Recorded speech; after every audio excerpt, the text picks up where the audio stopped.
The following is an exclusive presentation of Meet the Leaders, only on Optimum. We're your TV, phone, and internet company.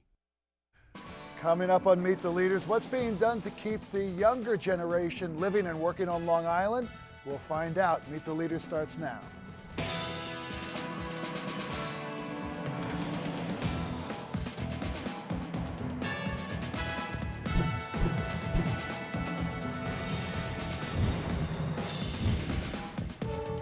Hi, I'm Pat Halpin. Welcome to Meet the Leaders, the show getting you to the heart of local government right here and right now from Suffolk County's 15th Legislative District, the presiding officer of the Suffolk Legislature, DuWayne Gregory.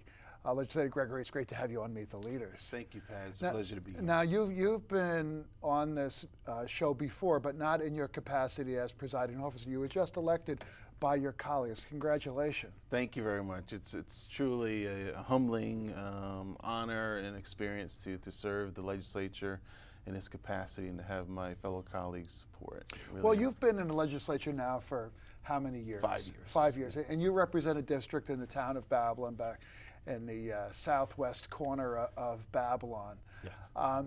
Did you ever think you'd become the head of the legislature?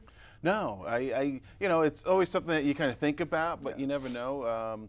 Wayne Horsley, my colleague from the Lindenhurst Babylon area, was a deputy presiding officer, and all bets were that he would remain and become the presiding officer after Bill Lindsay, who unfortunately passed on, but was term limited anyway. Yeah. So Wayne decided to take on a position with the state, and that created an opening, and I went for it. So as you were going around talking to your colleagues, because this is an election involving the members of the Suffolk County Legislature, 18 of them, of which about 12 are organized with the Democrats. Yes. What was the case you were making to them? Well, that I was part of the leadership. I was the majority leader, and that I have the right temperament and skill set to lead the body and to move us in the direction that we need to go. And it's really all about relationships and having a personal connection with people and building that trust and confidence. And I think in the end of the day, they felt that secure that I was the right person for the job. And now, you grew up in Central Islip, so yes. you're a Suffolk County person, but you also served in the United States Army. Yes. How did that experience being a member of the military? Now, you had gone to college, came back, decided to go into the Army. How did that, first of all, why did you do that? Secondly, how did that shape who you are today? Well, I have many members in my family that are served in the military, members that are actually a Tuskegee Airmen. Really? My father was a World War II vet. There are many people that have, responded to the call of duty to serve our nation, and it's something that I've always thought about. And it was really it was much more than I imagined. It was a tremendous experience. Not only did they develop me as a leader, they developed me as a parent, as a spouse, and because the way you deal with people and you react to certain situations really benefit me as an overall person. Now, they say the American military is the greatest training organization in the world. You take people from all walks of life, all parts of this country, all ethnicities, all races, men and women, and they train them to be this cohesive force where not only do they have a common set of goals, but they also have values, and they have a capacity for leadership. As you think about that, was that your experience? I mean, was that something that, as you think about that, you say, gee, this was really something that if I had never done this, I would have never appreciated what that was about and what it does for human beings. Yes, absolutely. And in that, your question brings me to a memory that we had when I went to officer candidate school. I was first enlisted. I served 2.5 years as an enlisted member in the Army, and then I applied for officer candidate school. And part of that training, one part of it was we had to get evaluations from our peers, and it wasn't anonymous. We sat in a circle and we said, well, Pat, I think your greatest strengths and weaknesses are, and it's difficult to hear that, but but the training is geared towards getting the feedback from your peers so you can get an idea of what you're doing right and what you're doing wrong. They put you in leadership positions where you're kind of codependent on each other's success, and it's just structured in a way for you to become more cohesive. And it's just, you know, I recommend anyone that's even considering it to join the military service. And there's also a level of accountability. Yes. That you are Absolutely. responsible, you are accountable. They call it command discipline. Yes, absolutely. That you are responsible for everybody that you supervise. Yep, and that in itself is tremendous, because when I was an officer, I was a fire direction officer, young second lieutenant. You know, you have 18 and 19-year-olds under your command, and you know, and you make decisions that can impact their lives, and you really start to, you know, you put more, you know, certainly more seriousness and consideration into the decisions that you make, because it's just not you, it's, you know, other people to consider. So as I'm listening to you, I'm thinking, wow, this is a great experience for becoming a presiding officer of the Suffolk Legislature. I mean, you're the first among equals.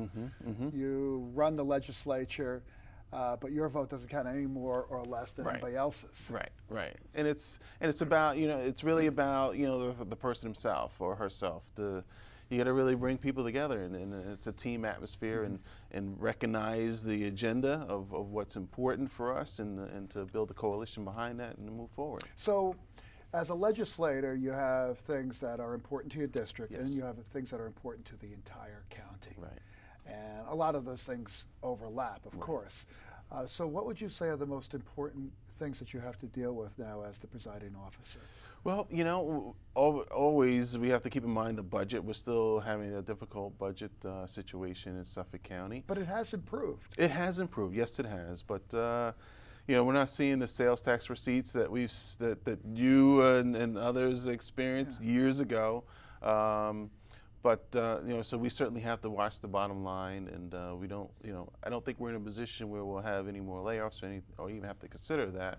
But we certainly have to be aware of you know, any deficiencies and the things that may arise in the future. Water quality is an issue. You know, as the county executive, that's going to be his #1 initiative, as he outlined recently. We're going to have to look at that. I know in Babylon we're looking at adding our capacity for sewers, so that's important. Bringing them north of Southern State Parkway, where the Southwest Sewer District more or less is the northern boundary, We're 70%, Suffolk County is 70% unsewered. Unsewered, so, as compared to Nassau, which is virtually all sewered. Right, absolutely. And there's considerations. It's a regional viewpoint as well. The East End doesn't necessarily favor sewering. They're more into septics But systems. you can't have the kind of downtown redevelopment that people have talked about in different parts of Long Island and Suffolk County without the infrastructure, without the sewers. Right, absolutely. And it's great for our environment. What I want to focus on also, one of my initiatives as presiding officer, is to video stream our meetings. Right now we do audio stream, but to make us more transparent and more accessible, because we start our meetings, most of our meetings 9:30 in the morning, and we can go into the evening, well into the evening. Most people are working, and they'll have the opportunity to come before us, and it's something that we've discussed in the past. And You ought to do it. I'm looking forward to doing You know, it. and you're right, if you're audio streaming it, all you have to do is hook up some cameras. My advice, by the way, is don't get anybody over the age of 30 to run that for you. Get these bright, talented young people who have grown up in this YouTube generation to do all of that and make it much more interesting than it might otherwise be. But you know, as you think about video streaming, or for that matter, audio streaming, there are a lot of issues that affect people, whether it be a health center or public safety or water quality. And you know, when those issues are coming up for discussion, it'll be good to be able to tune in. Right, absolutely, and it just you know, at the North Hempstead, I just read today in Newsday that they just voted to video stream their meetings. I think we're the largest county in New York State that doesn't do it. Okay, we're going to take a short break. When we come back, we'll have more with the presiding officer of Suffolk County, so stay with us.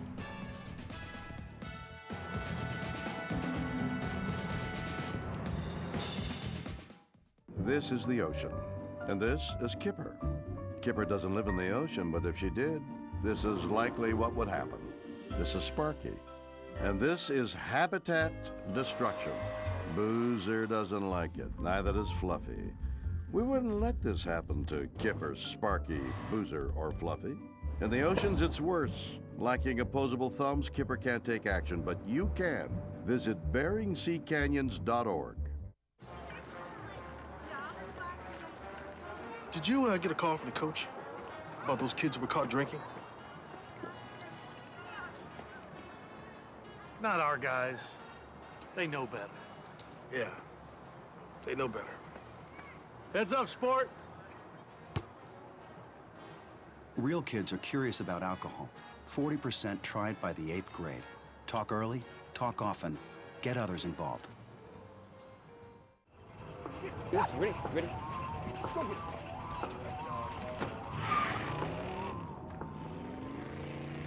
Oh, come on, Randy. Animal shelter, here I come. And no, I'm not crazy or emotionally damaged. That's a stereotype. I just belong to a total loser. I'm a good dog. So if you want a pet, adopt. And if you see Randy, tell him he dropped his wallet.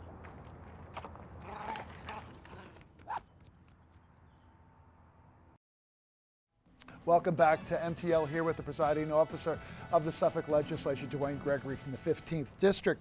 Legislator Gregory, you were talking about video streaming legislative meetings, and as you point out, other levels of government have been doing this for a while.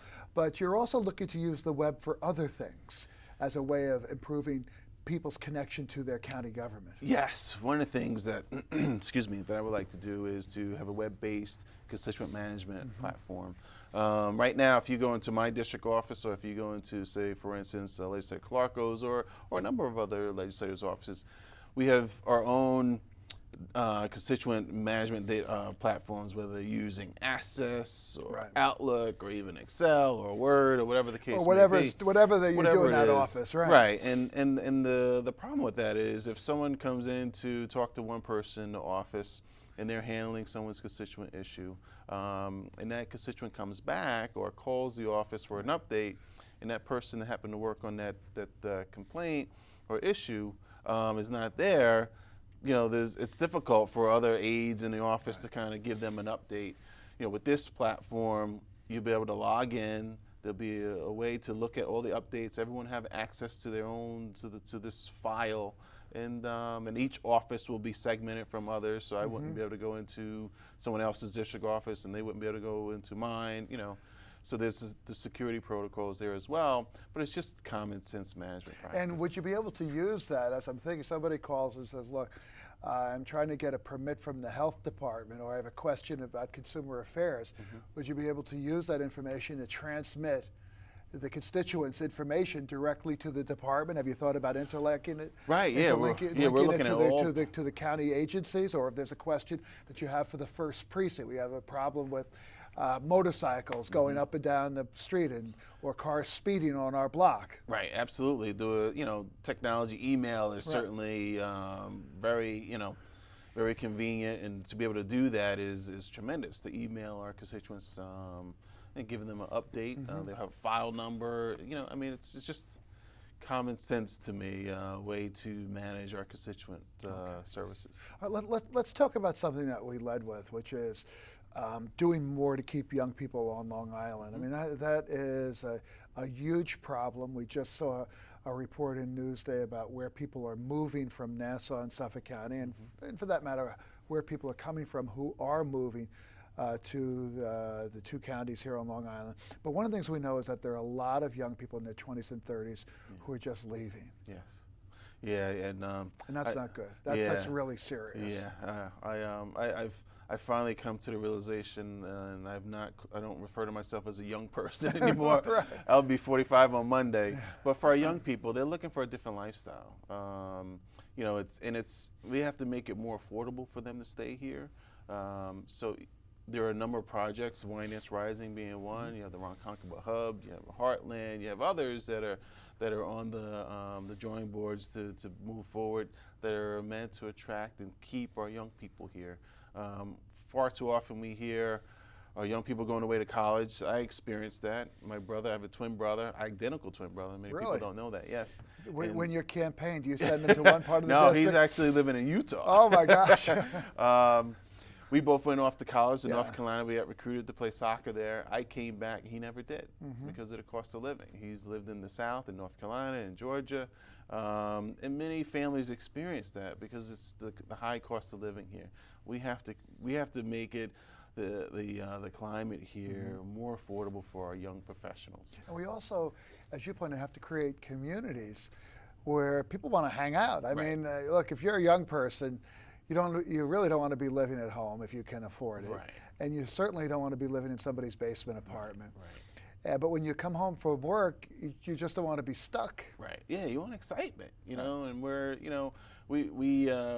our proximity to New York City, exciting, robust, city in the world.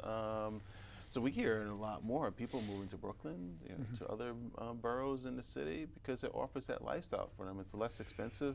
You don't need a car. You can use the public transportation system. So we have to look at those things. Now, there have been studies that have been done because the question comes up to, okay, what if we build some apartments or more condos and all? I want to create more traffic.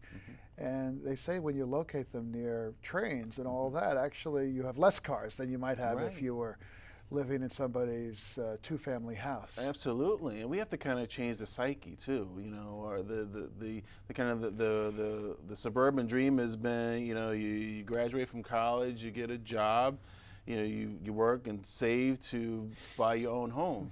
But I was reading, I would say probably last spring or early summer, New York Times wrote an article about how the young professionals they're more averse to, in recent decades, to purchasing a home. They're looking more towards rentals. And why? Because they don't want to be pinned down. They don't want to be tied down to a home and a mortgage and all that comes along with that. I guess because of the foreclosure crisis that we went through, they're coming out. It's more difficult for them to find a job in the field that they were educated in.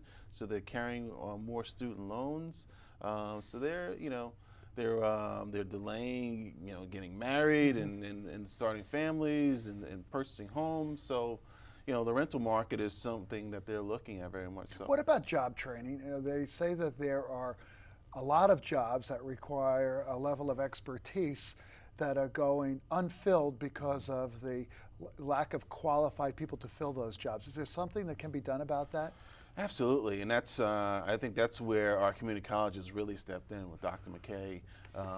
They are a resource, and he's worked very hard to connect with our business community to get feedback on to what they're looking for, what skill sets they need. So they've developed training programs, manufacturing and others, to address those needs, and that has to be a continual conversation. If you think about it, we do have manufacturing on the island, although a lot of people say it's not what it used to be, and I guess that's true since we're not building airplanes, but it's very sophisticated, composite, three-dimensional manufacturing, all of that stuff that requires a level of expertise, that back in the day, if you were working as on the line at Grumman or for that matter, an auto worker, you've needed a willingness to work and show up and do your job and a good back. Right, absolutely. And because we're in a high cost of living area, we need those high-tech jobs and, so people can sustain their families. So having the community college do that training, so they will literally hear from an employer and say, we need people trained to do this, this, and this, and put together the curriculum and the training program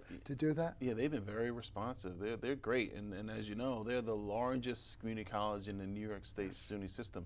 So they have over 26,000 students. And it's really remarkable. Suffolk's 1,000 square miles. You got 3 campuses: Brentwood, Selden, and Riverhead, and that's a credit to you and all the legislators who have supported the community college and its mission. It's really evolved over the years. Yeah, it's a tremendous asset. It really is. Okay, we're going to take a short break. When we come back, we'll have more with the presiding officer of the Suffolk County Legislature, so don't go anywhere.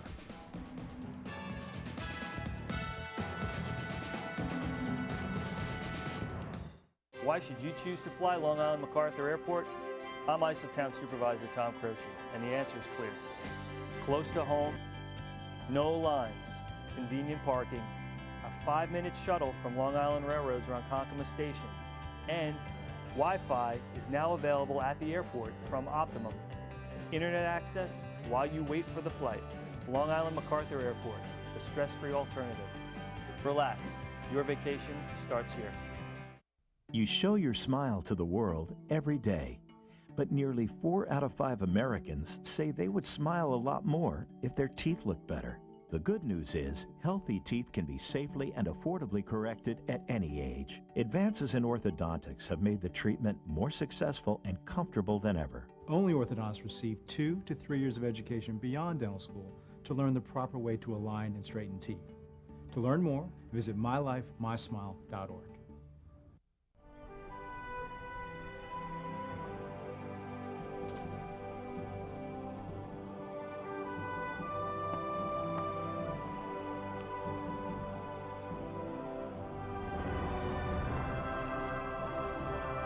Some goodbyes are worth fighting for.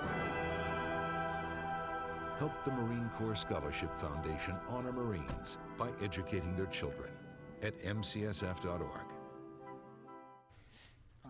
Welcome back to Meet the Leaders here with Legislator DuWayne Gregory, the Suffolk County's new presiding officer. Tip O'Neill once said all politics is local.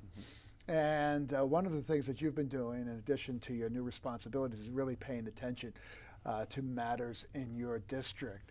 And I saw something on your website involving cell phones for the troops. What is that program about? It's a wonderful program. We collect old cell phones that people don't want to use or they're going to discard, and there's a lot of them. We collected over 200 cell phones, and they go to our troops that are serving in Afghanistan and other places of combat, and it's a great service. And I encourage everyone to reach out to our office, and we believe that other district offices are going to start providing the same service. So people can contact you as the presiding officer or your district office in Amityville? Yes, yep, at 631-854-1111. What about another thing that I know you've been focused on, which is working with the parents of Megan's Law, really doing more outreach to children about education and empowering young people to protect themselves. Right. And Parents for Megan's Law organization, run by Laura Ahern, is a tremendous organization, and the issues that they work on are to protect our children, and they do a very, very wonderful job.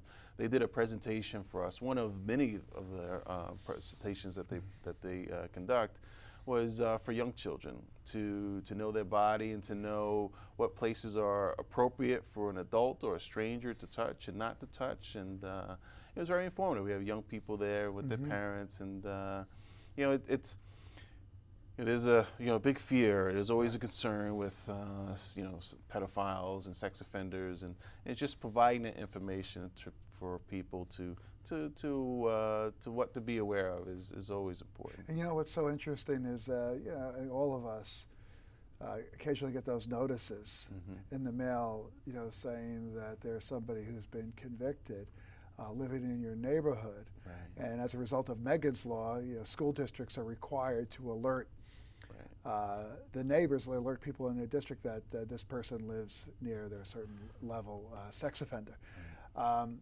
That's probably one of the most important things they do, because it keeps your eyes open. Yes. But I know that the legislature and the county executive finally dealt with a serious problem, which was that after people are convicted and do their time in prison for sex offenses, many of them were ending up in motels, and you had no place to house people who, frankly, were not employable. They had a lot of issues, and you certainly didn't want them near kids or schools or playgrounds. Yeah, one of the things. So tell us about how that was addressed. Well, there was a policy that was made by the prior administration to house some of our homeless sex offenders in trailers in West Hampton and the Riverside communities, which was a big controversy. The community was obviously very much opposed against that. They were up. I mean, let's be honest about it. You may have somebody from Amityville who ends up out in West Hampton, and people in West Hampton say, look, we'll deal with our own situation. You take care of your situation. Right, absolutely. And we had up to 36 sex offenders, clustered together. And by the way, that's not such a good thing either. No, it's not. So one, it highlights two problems, that we have to find a better way to house our homeless people, Right. And two, how to deal with our sex offenders, which is obviously a very delicate situation. So the county executive, Steve Ballone, came up with a program called the Community Protection Act. And by the way, our homeless population generally is around 50 or so or less people, but we have 900, homeless sex offenders, 50 or so, but we have about 900 registered sex offenders alone. So it's a very minuscule portion of our sex offender population, many of which go on with their daily lives, under the radar. They obviously have to register according to the laws. But for whatever reason, the homeless sex offenders were given so much more attention. I think mostly because they were clustered together, which highlighted the issue. So I guess you raise a core question. So what are you doing to do a better job of monitoring the activities of the 900 who are registered, which would also include those 50 homeless? Or well, what the program, the Protection Act, did was we dispersed the 18 or the sex offenders that were in the trailers to sites, no more than one in each site, that houses single male homeless people.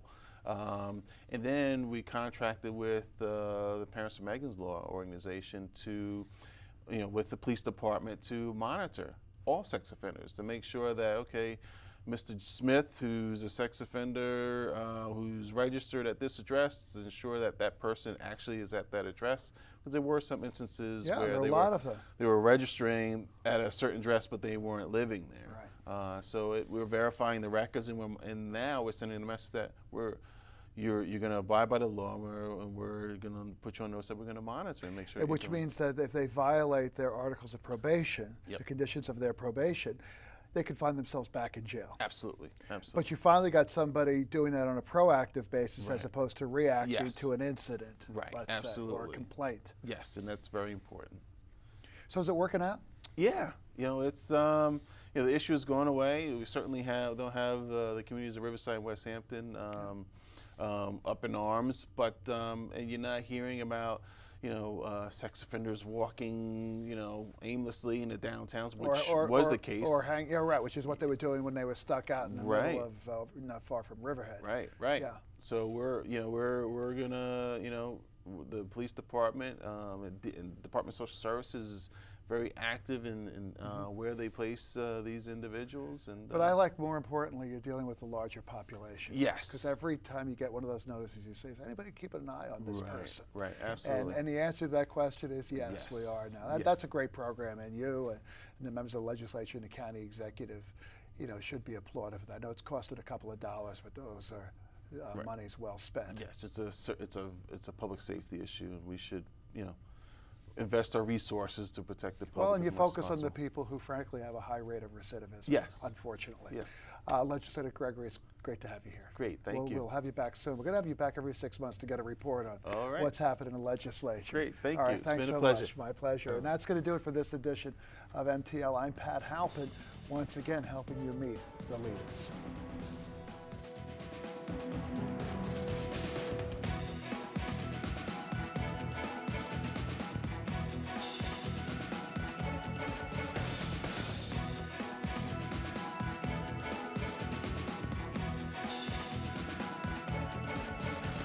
Do you have credit card debt, or are you struggling to pay your mortgage? For nearly 20 years, Debt Counseling Corporation has helped consumers just like you. As a nonprofit credit counseling and HUD-approved agency, all of our counseling is free of charge. Our debt management plan could be the answer you are looking for. We were voted the first place winner in the Best of Long Island Awards for our services. Got debt? We can help. Call us today at 631-582-4300. A healthy diet and plenty of exercise are keys to success, both on and off the ice. Teaching kids how to eat right will give them the fuel they need to be at their very best. Growing bodies need lots of fruits and vegetables, whole grains, lean protein, and low-fat dairy to be healthy and strong. A registered dietitian can work with your family to help you create nutritious meals you will love. And don't forget to exercise for at least 60 minutes every day. Visit kidseatright.org for more information.